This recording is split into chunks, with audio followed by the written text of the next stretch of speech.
I was shocked. Like I just jumped up on the bed and stood up on the bed. Remember, we have fire on top of me. Yeah. So I stood and my face got into the fire. So it got burnt, and now in that shock, I was like wondering what is it that is giving me so much pain in my face. So I lifted my hands and started moving them on top of my hand, and that's when now my hands got burnt. So, but then as my hands were getting burnt, that's when I heard my mother say, "Ruth, the house is on fire, so drop yourself down so that I can pull you out." And those were the last words I heard.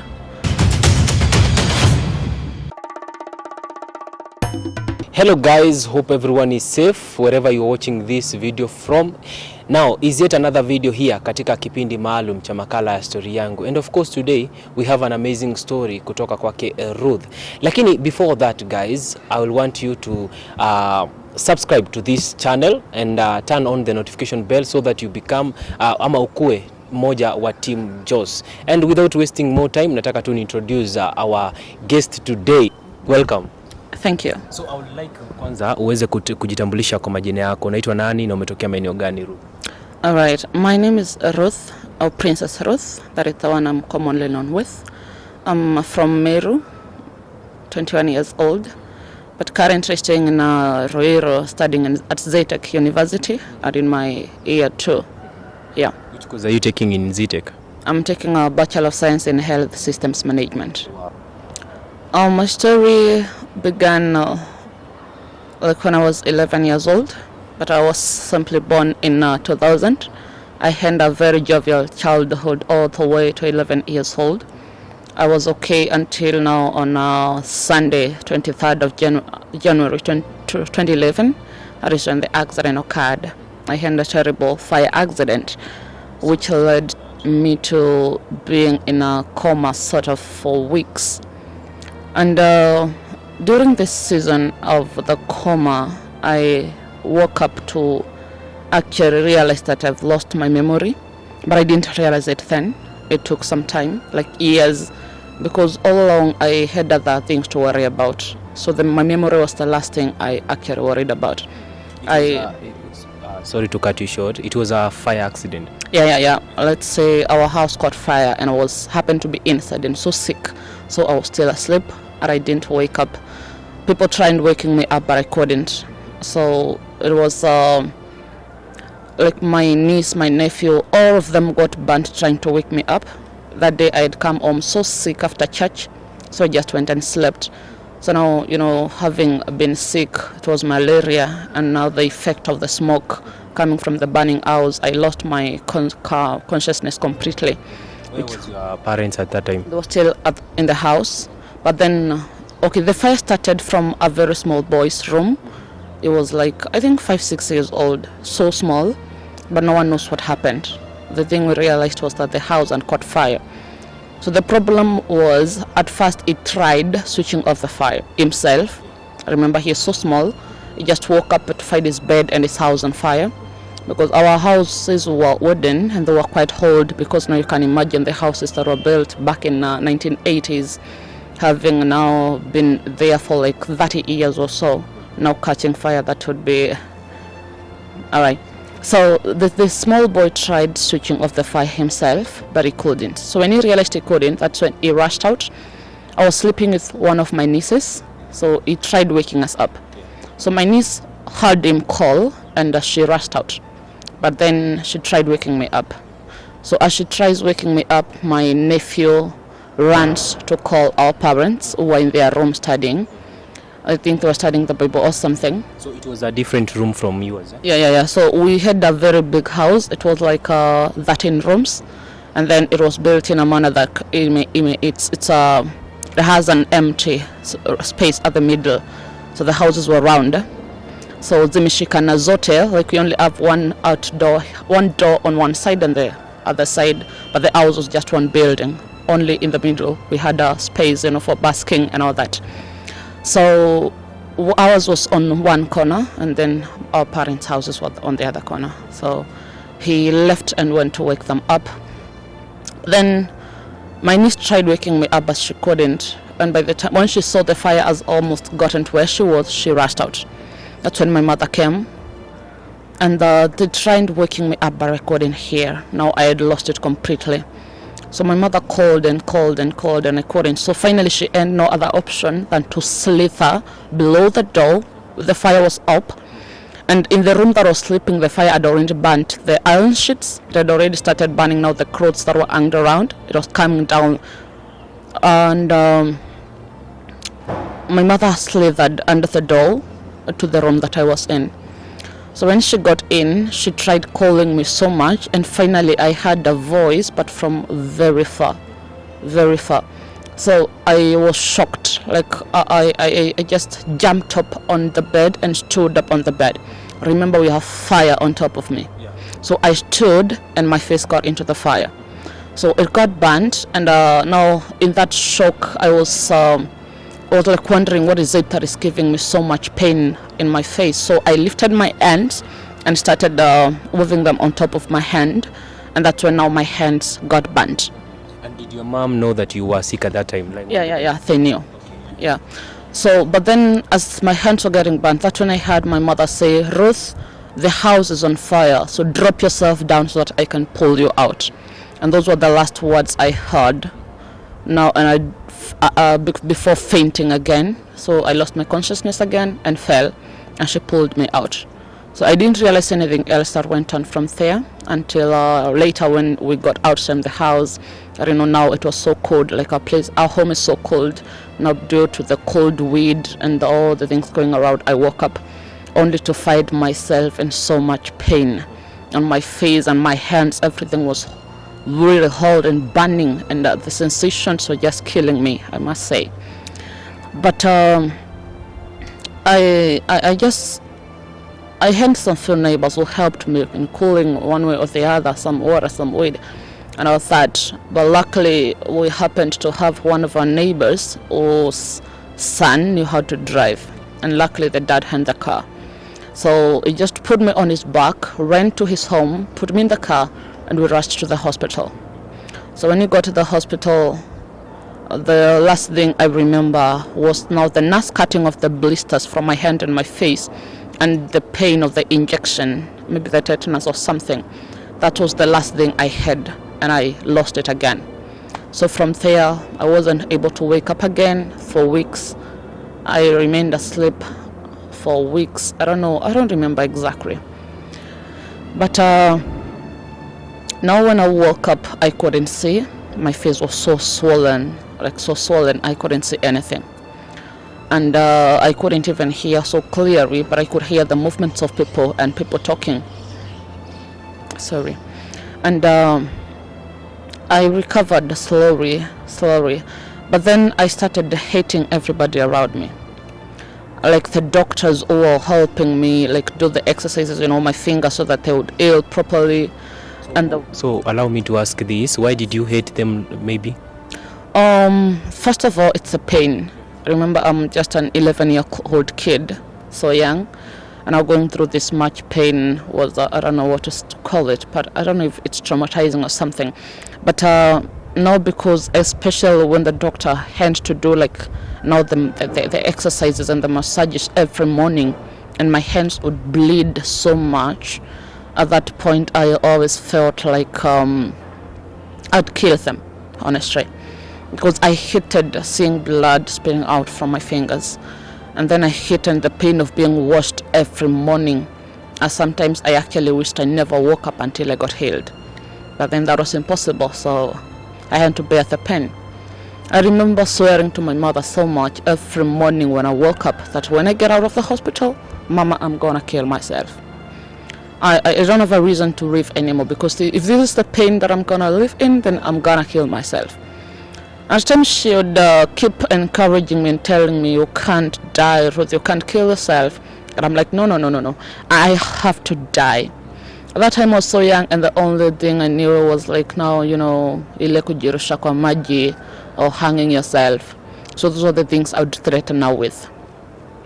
But she would laugh at times and tell me that's impossible. So it went on for other couple of weeks before now we were discharged and went home. And when I got home, it hadn't hit me so much. Like when we went home, I hadn't now gotten to a point like of hating myself. I was okay. This was normal, and people would say you'll get well, you'll be healed, you'll be blah blah, you know. So I was okay. I was confident that someday I'm gonna get well. But not 11 years, when I went to school, I think that's where things got worse. Because now, you know, my hands, my face, okay, the color, you know, the words and all that. But I hadn't thought about it until I went to school and the pupils started avoiding me. Was it a day school or a... No, I'm still in a primary school, class 6, yeah, still in 2011. So now the pupils started avoiding me. It did hurt me so much because that's when I realized I had become a different person. That why should they avoid me? Was it my will or my desire to be this way? Was it my plan or did I wish to be this way? You know, and at this point it really disheartened me. And I remember that's when I started like hating people, because if they could avoid me, then that meant I'm alone, and probably I'm not gonna fight anyone who would love me the way I am. So I've become an ugly creature, become, you know, someone that can't even live with people. So at that point I felt alone, so alone that I didn't even want to be with people. Okay, when I was a child, though, I don't remember anything. I know I was a jovial child. But like actually until now, I'm an introvert, and a very terrible one at that. But then my introvertism began at this point. When all the pupils have avoided me so much, no one wants to stay close to me. I started eating alone, you know, going home alone, coming in the morning alone, studying alone, on all those things. So I became, I don't know, maybe as a virus or something that people couldn't want to stay close to, everyone wanting to avoid. So at that time they were avoiding you because of the condition that you were? Yeah, that's what I suppose, because why else would they? Because before I went to the hospital we were in good terms, but now when I come back everyone is running away from me. And at that point now, I only spoke to one of my sisters and she asked me to report to the school class teacher. But I was like, nay, I can't do this.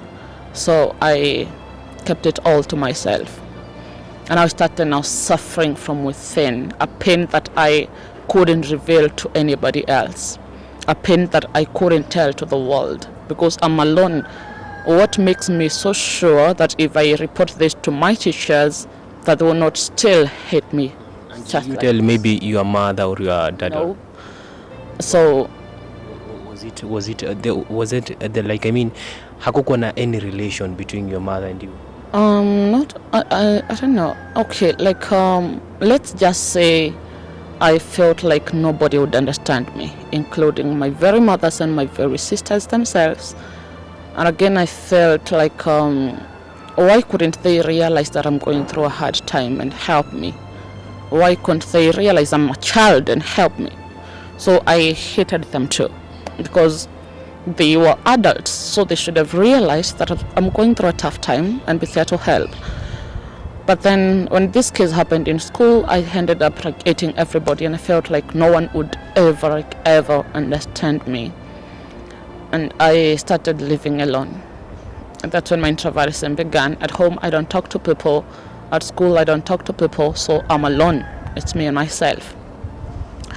But then now at this point I wanted to die so much, like really so much. I just wanted to be, you know, inexistent, because I felt like people like me do not deserve to live. People like me deserve to die.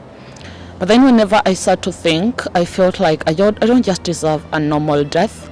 I probably deserve a very painful death, one that no one has ever gone through. But I couldn't think of anything that could give me that, because I felt I'd gone through enough pain. I felt I had gone through so much pain that nothing seemed to cause me pain anymore. And Actually, from that day, I became a very fearless creature. I'd go out in the evening, come back home late. I'd go out, watch the movies, come back late. I became a night walker or something. I couldn't stay at home. And when I stay at home, I would be alone.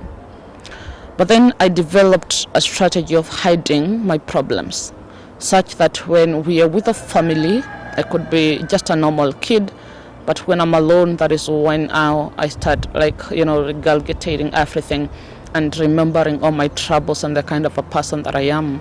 I always felt I'm a terrible creature. But then I developed it, and I could hide it so well that no one would realize that I'm suffering from anything.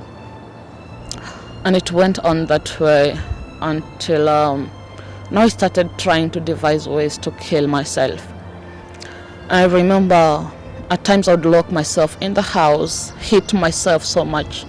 At times I would even pierce my own self with the needles and something just to feel the pain. I think I found a lot of joy in pain. That is the only thing that seemed to make me happy. And I don't know, at that point in time, I don't know if it was still when I'm 12 years old now, in class 7, I actually began failing in school. I couldn't perform anymore. My academics got worse.